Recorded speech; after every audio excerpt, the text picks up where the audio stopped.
Huge underwater eruptions blasted craters into Arctic seafloor. Craters as wide as 12 city blocks on the Arctic seafloor were put there by giant eruptions of underground methane gas. Some of these craters had been discovered in the early 1990s, but only now have scientists mapped the features in detail. Researchers have discovered that there are many more craters than first believed, more than 100 giant ones and perhaps thousands of smaller pockmarks, and that these features probably formed about 11,600 years ago. This happened as the retreat of ice sheets destabilized frozen gas under the seafloor. Some mounds of frozen gas exploded, creating the craters still seen today.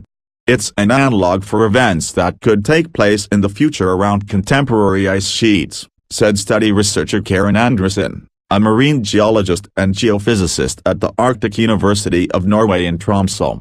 Methane is a potent greenhouse gas, Andersen said, so studying these undersea eruptions is important for understanding how they might affect the climate. 8 ways global warming is already changing the world. Frozen methane. Andersen and her colleagues were funded through the Research Council of Norway with grant money earmarked for understanding methane release from the seafloor. It's well known that methane bubbles up from the sediments under the ocean in the Arctic, Andersen told Live Science, but these small seeps don't reach much higher than 650 feet, 200 meters, into the water column above the ocean bottom. The gas dissolves back into the ocean water before it can reach the atmosphere. Explosive methane eruptions might be much different. Andersen and her team took the research vessel Helmer Hansen to the Barents Sea off the northern coast of Norway.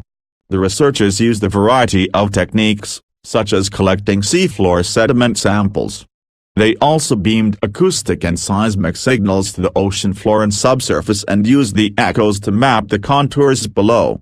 The researchers discovered more than 100 giant craters, each up to 0.6 miles, 1 kilometer, wide and nearly 100 feet, 30 meters, deep, in an area of 170 square miles, 440 square kilometers. The scientists also discovered many previously undiscovered mounds, known as pingos.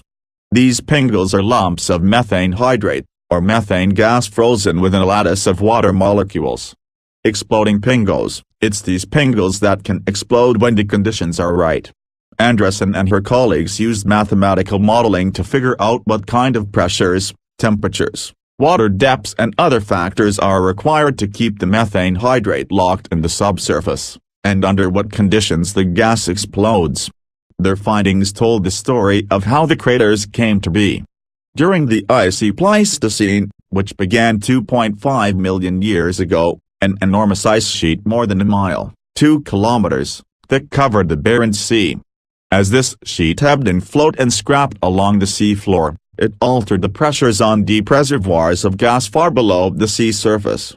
The gas, mainly methane, moved upward into shallower sediments, Andersen said.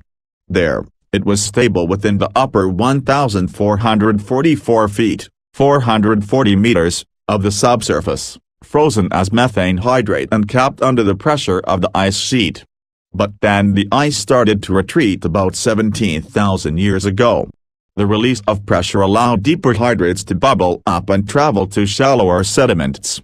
Eventually, Andersen said, this cycle led to the creation of pingos made of a thin, concentrated layer of methane hydrate under great pressure from the gas below. When the methane hydrate crust finally gave way, the underground gases erupted out like shaken champagne. We think that the forces must have been enormous, Andersen said. The eruptions left behind the craters seen today. The researchers obtained further confirmation of the date of these eruptions by looking at ice scours on the seafloor. These scours indicated that the eruptions happened as the ice sheet was retreating, but while there was still ice in the area, the researchers said. Individual gashes from icebergs dragging their bottoms can be seen in some craters.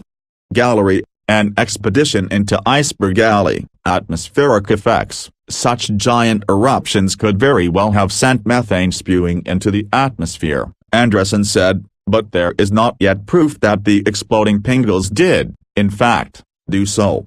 Nor does anyone know whether the methane released affected the climate, she said.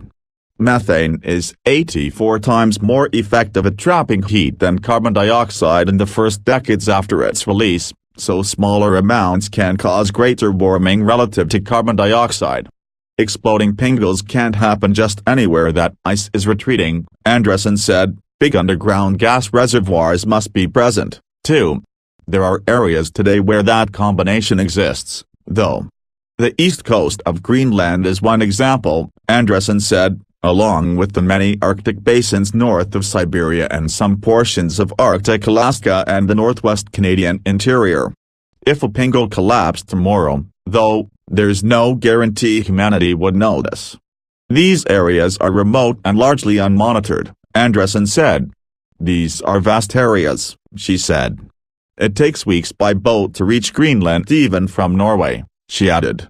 Nevertheless, the researchers said they plan to hunt for more craters and mounds around Greenland and to the north, east and west of the Barents Sea.